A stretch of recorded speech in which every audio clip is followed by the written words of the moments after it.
Branden Peters. I'm from the Bay Area, Oakland, California. Lived all over the Bay, but primarily in Oakland.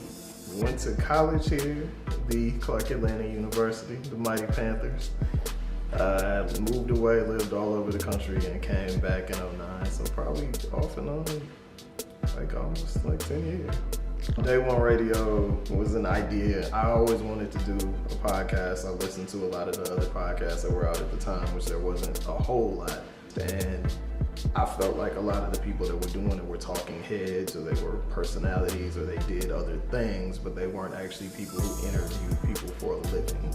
So I felt like that I could do it in a different way. I spoke to a couple people, a good friend of mine, Maurice Garland, and a young lady that I was mentoring at the time, and we kind of came together and started doing the podcast. Our whole thing is telling stories that haven't been told, or telling stories that have been told but not told correctly. I got introduced to bar trivia. I knew about it, but I never participated in it by a guy, another Atlanta guy, Anthony David, singer from Atlanta. I sat down with, my co-host, Maurice Garland, and a couple other people, and they kind of encouraged me and hyped me up to just do it, and we all kind of played our parts to make it happen. And we started in May of 2016, and it just immediately kind of took off.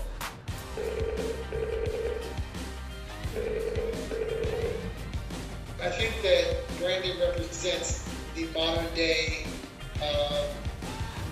curator, influencer, executive, and culture strategist. I choose to surround myself around the artisans and the creatives, and Branden, in Atlanta, when I was there, was one of the more inspiring creatives in town. It's a pay it forward, culture that we live in. I'm giving Branden back what someone gave me. Once you kind of subscribe to that, not only is it the right thing to do, but you become part of a secret society. It's kind of like Skull and Bones. So if you want to continue to reap the benefits and have things manifest and have amazing things happen in your life, then continue to do great things for people in the same way that great things were done to me.